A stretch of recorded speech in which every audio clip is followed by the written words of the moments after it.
కృష్ణాయ పరమాత్మనే నమః. కురుక్షేత్రాన్ని ధర్మక్షేత్రం అని కూడా అంటారు.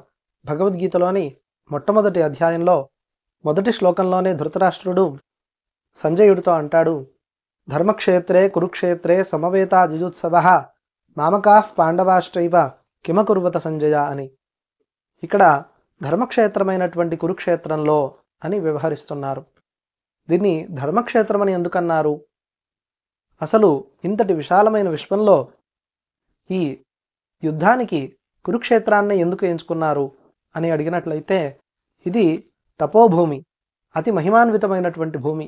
దీని యొక్క అపారమైన మహిమని మహాభారతంలోని అరణ్య పర్వంలో 73వ అధ్యాయము, అలాగే శల్య పర్వంలోని 53వ అధ్యాయంలో చాలా విస్తృతంగా వివరించారు. దీనిని ష్యమంత పంచకం అని కూడా అంటారు.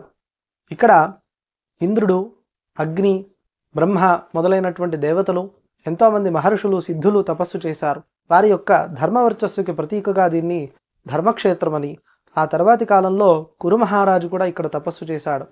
ఆయన యొక్క తపస్సు మహిమ చేత దీనికి కురుక్షేత్రం అని కూడా పేరు కలిగింది.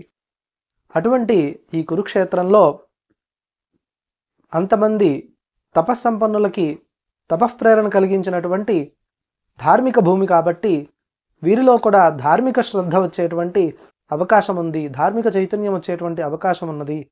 భగవంతుడు తప్పు చేసేటప్పుడు చివరి క్షణం దాకా కూడా అవకాశం ఇస్తాడు.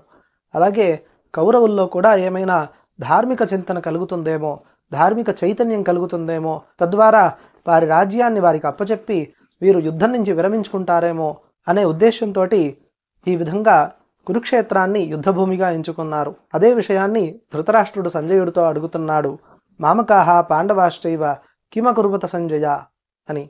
నా వాళ్ళు అలాగే పాండవులు యుద్ధభూమిని చేరినటువంటి వాళ్ళై, ఈ ధార్మికమైనటువంటి క్షేత్రాన్ని చేరినటువంటి వాళ్ళై, వాళ్ళల్లో ఏమైనా ధార్మిక చైతన్యం కలిగిందా, ధార్మిక శ్రద్ధ కలిగిందా, ధార్మిక బుద్ధి కలిగిందా, వారు రాజ్యాన్ని తిరిగి వారికి ఇచ్చి యుద్ధాన్ని విరమించుకోవడానికి ప్రయత్నం ఏమైనా చేశారా అని కుతూహలంతో అడిగాడు.